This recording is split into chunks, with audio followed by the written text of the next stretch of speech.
I'm very pleased to welcome in George Karl, former Nuggets head coach, analyst, and podcast host with Truth Plus Media. We'll get to that. But, George, how's everything going? I love the background. Look at that little basketball sanctuary going on where you're at. I got North Carolina over here. I got my high school over here, my son in front of me. There's a few things here in my life that are really important to me. Yeah, absolutely. That's great. I had a random thought about Michael Jordan. Of course, you know how he wore the Carolina shorts underneath his actual shorts. Did you have any sort of homage to Carolina when you were coaching? Well, we wore these almost looked like baseball socks. We had high socks up above your knee, up to your knees, and I hated them. It made my legs cramp, so I always rolled them down before the game started. So everybody else had this pulled up stocking, that real tight, like baseball stocking. And I didn't like them, so I rolled them all the way down to my ankles. And that was kind of my niche, I guess. I don't know. I like that. Okay, Coach, so apparently we're butting heads in terms of what we think about tonight's game, figuratively. Where I'm going Blazers, you've got the Nuggets. What are the stakes? Are we high-stakes gambling here this evening? What do you think, Coach? I would not bet a lot of money on this series. I think it's a toss-up series. My belief is going into the series, it was a superstar matchup between Jokic and Lillard. I think that's been quieted a little bit, even though I think now Denver has to have Jokic have a big game to be successful. I think Portland has more skills. Especially more offensive skills. And in game 4, they found some defensive attitude. They seem to realize that if they're going to win this series, they got to play some defense. And they did. They played very well in game 4, even though I think game 4, from a Denver standpoint, might be a throwaway game because they had nothing going. They had no energy. They had bad reactions. They didn't shoot it well. Their first team stunk. They had so many things kind of not work that as a coach, sometimes you just throw it out the window and say, hey, we just got to move on. But tonight's game should be interesting. Who's going to bounce back? Is Lillard going to have the big game? Is Jokic going to have the big game? Is someone else going to have the big game? The matchup I like is Norman Powell versus Porter Jr. I think that's a big key for Portland. If Portland can dominate that matchup, I think they can win the game. So after game 4, Michael Malone said that the team was tentative, they were scared, they were soft. He said all of those things. And then you rewind back to game 2, it was similar with the Blazers. After they won game 1, they came out and they weren't greedy. They weren't the aggressors. How does that happen where both teams haven't been the aggressors and have been comfortable, have gone through the motions? How, from a coaching standpoint, would you explain that? Playoff basketball. It's second nature. Human nature is when you succeed, you have a little bit of more cockiness, and sometimes cocky gets arrogant. Arrogant can get you beat. And the truth of the matter is it's a very thin line between Portland and Denver. And the little things like foul trouble, Nurkic. If Nurkic stays in the game, I think that's going to be a benefit to the Portland Trailblazers. Nurkic was more physical with Jokic in game 4. And they threw the ball to Nurkic a lot in the pick and roll game in game 4. And Nurkic delivered a lot of positive results. But Jokic is so good and so efficient. And to see him get off to such a bad start in game 4 was like shocking to me, because he usually goes 7 for 8 in the first half, or 7 for 9 in the first half. He's really efficient and effective. But I think Denver has the better bench. Melo and Simmons they got to come in and deliver. They don't have much else. I know they've gone to. They've benched Cantor in game 4. I think they'll continue to do that and kind of go more of the defensive presence. And Jefferson, Hollis, and There's a lot of good stuff out there. There's a lot of tactical stuff. Both coaches have a lot of buttons to push. And it's going to be I think it's going to be a really good game. And game 5 usually determines who wins it. He's former NBA head coach George Karl joining us here on the Brian Noe Show. I agree with you, Coach. It is a very evenly matched series. What do you think ultimately could be the difference and why you're going with Denver? I think Denver will shoot the ball better. And I think so many now in the NBA, today's game, today's world, it's the team that makes the three confidently. You have teams now scoring 23-point shots in a game. Utah, led the league. I think it's 17 a game. Both Denver and Portland have the ability to make the three ball. Even though I think Portland has more talent in that area, I still think Denver at home can match that Portland at the three ball. I think that's going to be a big part of the game. The leadership of the superstar, Will Lillard and Jokic, have an equal game. They both had mediocre games last time. Will they bounce back? And the thing I think Portland has a little bit, I haven't seen the superstar McCollum yet. I've seen the good McCollum, but I have not seen that special guy in McCollum. So I think he has the capability of having a big night. And I'm not sure Denver has that wild card that I think Portland still has in their pocket. How about all these fans going crazy, Coach? I'm curious what you think about this. We've seen it around the NBA. There was a fan that tried to run on the court last night during the Wizards game. What do you make of all this crazy behavior these days? I think it's a little microcosm of where our society is right now. I think our society is confused. We've had a president that lied to us every day.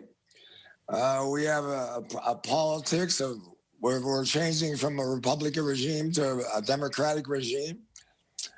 There's a lot of diversity and a lot of controversy because of the diversity in our society that we're trying to figure out. So I just think there's a lot of anger with COVID and being locked in our houses for 2 years. I think there's a lot. I think it's a little bit of a microcosm, and we're celebrating that we get to go sporting events. And I think because of that and being in playoff basketball, intensity of playoff basketball, I think you have a situation that people are going a little bit below the line and overboard with their actions and their attitudes. Do you have any thoughts on what more could be done to try to discourage that type of behavior beyond, kicking them out of the arena, banning them?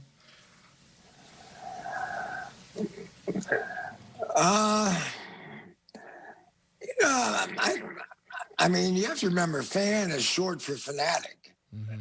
So fanatic means, you're going to do something out of the ordinary. You're going to do something wild and crazy at times. And most of the time we enjoy it and we can laugh at it. But these last couple of things have been dangerous.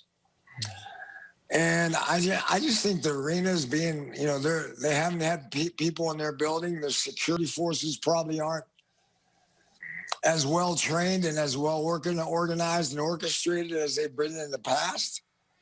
I think they'll be okay with it. I think they'll figure it out.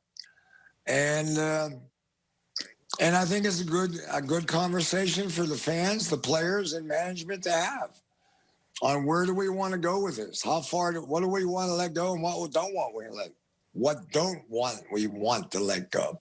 Mm-hmm. Absolutely, he's George Karl joining us here on the Brian Noe Show. Coach, I thought about you because I was watching the Grizzlies game last night, and Taylor Jenkins, the Grizzlies head coach, is only 36 years old. And so I went back. I was like, how old was George Karl when he got his first head coaching job? I believe you were 41. But can you talk about that? Taylor Jenkins doing a very good job at 36 years old. What's it like being that age and being a head coach? I was 33. As a head coach? Yeah. In Cleveland, I coached Cleveland Cavaliers when I was 33 years old. Wow. In 84, I was born in 51. Wow. Okay, so you're even younger than Taylor Jenkins. So you're great to ask. I think I'm like in the top 5 of young. Patino, me. I think Dave DeBusschere coached at a young age. I think I'm in the top 5 of youngest coaches ever to coach in the NBA. What do you remember most at being that young, being a head coach your first year? It's one of my greatest memories in my coaching career. I started out 2-19, didn't get fired, and made the playoffs. And played the Boston Celtics, who won the championship in the first round. And we had the lead in every one of the games in the last 2 minutes of all the games and still lost 3-1. Was it difficult at all to get the players to buy in? Or is this 33-year-old kid? Why are we going to listen to him? I think it was easier back then than it is now because there's not as much scrutinizing of a coaching, and we don't have internet that analyzes and scrutinizes and criticizes coaches almost every night. I think back then, I think the players were more into the discipline of following the orders of the coach. I think because of all our knowledge and information now that's on internet and every NBA game's on TV and is being announced by someone criticizing or at least now analyzing what's going on. So I thought it was easier back then, but youthful enthusiasm can go a long way in the NBA. I think I've always felt that NBA teams should be a balance between maturity and experience and youthful enthusiasm. So I think it's a big part of our game. And I was blessed that someone took a chance on me. That was great. I wanted to ask you also about Ben Simmons yesterday. The Wizards were intentionally fouling him before there were 2 minutes left in the game, and he missed a handful of free throws. And so Doc Rivers, after the game, he was asked, did you think about taking Ben Simmons off the floor in that situation? And he pushed back and said, oh, no, that's crazy talk. What do you think about that? Would you have entertained the idea of taking Ben Simmons off the floor if you were the head coach? I don't think so. I'm with Doc. I mean, I think all the free throws in that situation, he made one. And a point per possession in the last 5 minutes of an NBA game is pretty good. A point per possession. The only thing about going to fouling game is you take the 3 ball out of the game, and then you probably try to counter at least 50% of the time with a 3 ball attack. So I think it's good strategy on both sides, and I think Doc is right now making the right call. I wouldn't be taking Simmons out of the game. I wouldn't mess with his head. I agree with you. It's great strategy, but I hate that you're able to use that strategy. It's not basketball, right? Like, I wish you couldn't intentionally foul someone off the ball. Are you okay with that? I'm probably more like you. I probably lean towards, it's like now we have that circle in front of the basket that we used to take charges in. Now the only way you can take a charge is if you jump and leave your feet. That makes absolutely no sense in NBA basketball, but we have some rules that we've put in the game to try to make the game better. Some of them have worked to be successful. Some of them have kind of haven't worked as well as I think people thought they would be. And I think fouling in that situation, they might be able to extend it back to where a 5-minute mark in the fourth quarter or something like that. Yeah, well, that's a good idea. He's George Karl, former Nuggets head coach, talking about the Blazers-Nuggets series and beyond.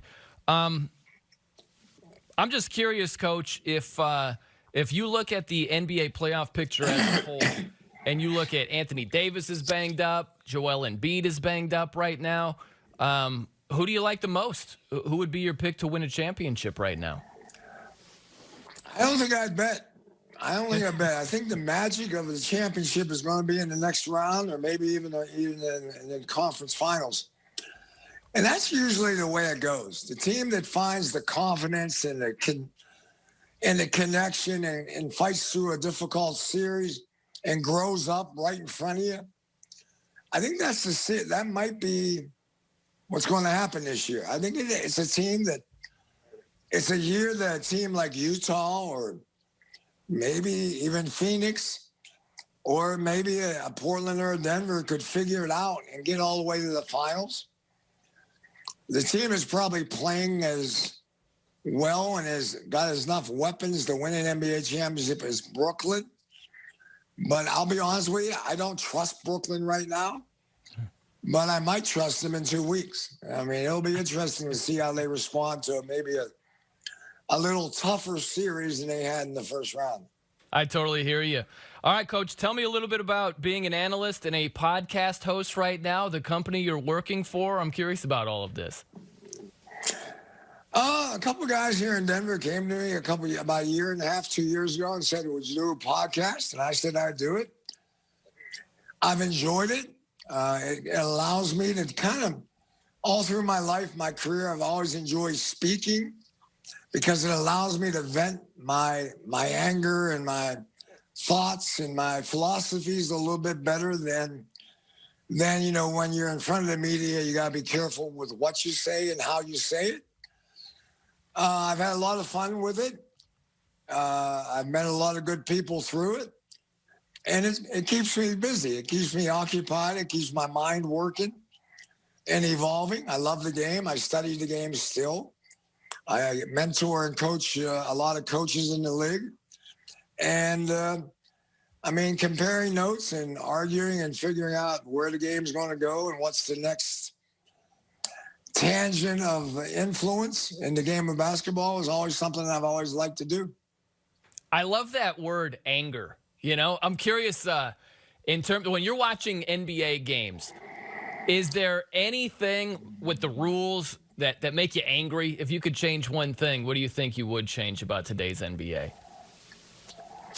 Oh, I think the NBA game right now is probably a little too soft for me, too finesse oriented. And don't get me wrong, I like to play fast. I like to play athletic. I like to play finesse. But I still think defense is kind of a secondary motion right now where we can, the 7-footers got to go through a wrestling match to score a basket. And the guards, the 6-footers, can't be touched. They can't even be, you can't rough them up a little bit. So I think the game has really improved. The speed of the game is exciting. I think it's entertaining. But I still think toughness and the physicality of the game, in my opinion, I'd like to see more ability to be maybe a defensive-oriented team and a low possession, a team that can win a game by controlling the tempo of the game a little bit better. Well, hey, Coach, it's fun to visit with you. I enjoyed it, talking some hoops, and I'm sensing not a big gambler over here, so I don't think we're betting high stakes on Game 5 tonight between the Blazers and Nuggets, right? Well, I would probably be looking at the over and under a little bit more, and I would probably be looking at, Jokic, I think, is going to get 30 tonight, maybe 40. There's some things to bet on, but I think the series itself is very, very evenly matched. And as I said, I think Jokic is the better player than Lillard. I think Jokic has more influence on his team than Lillard has on his team. But I think the Portland Trailblazers has more skills, especially offensively, than Denver has. Denver has limitations, and I think Portland found some answers to controlling some of the offensive weapons that were hurting them in game 1, 2, and 3. And if they sustain them and they play if the game is in around 100, if it's in around the 95 to 105, I think it's in Portland's favor. But if the game gets to be very offensive oriented, it's going to be 120, 115. I think it's in Denver's favor. We'll see how it shakes out. I'll be looking forward to it. I know you are too, Coach, but hopefully Game 5. Yeah, could you fly me an airplane ticket for I can come to Portland for I can watch it? Because it's not on TV in my house. Are you serious? It's not Game 6 won't be offered where you're at? Well, I got to go to my friend's house to watch it because I don't have direct TV or something like that. I like that you would Altitude- rather fly here instead of going to the friend's house. I like that. Yeah. Well, I'll be watching the game. I promise. I'll also have it taped on my computer, so I'll get to watch it. But we live in a city that the owner of our team just doesn't let us watch their games. It's crazy. Wow. I think it's absolutely insane. No one talks about it. It's so insane. That is crazy. Wow. Unbelievable, Coach. All right. Well, hey, I'm not opposed to high stakes gambling over here. If the Nuggets win tonight, I'm willing to get a plane ticket for you to come out to Portland. What do you think about that? Oh, I don't know if I want to go. I don't know if I want to go crazy Portland right now. That building has never been nice to me. I've won a few times in it, but it's a very difficult building to be successful. And I think Coach Stotts has done a hell of a job with his team, and I'm a Nugget fan. I'm over my revenge. I want them to win, so I'm rooting for the Nuggets, and hopefully they'll come out on top. All right, Coach. Well, hey, thanks for your time today, man. We'll catch you down the road. I like the name of the program. Oh, thank you. Yeah. Appreciate that. Well, I hope it works out, and I'll be drinking a Stella as I'm watching the game tonight. There you go. Sounds great, Coach. We'll catch you down the road, man. Thanks for your time again today. My pleasure. Enjoy. Have a great day. Bye-bye. All right, you too. There he is, George Karl.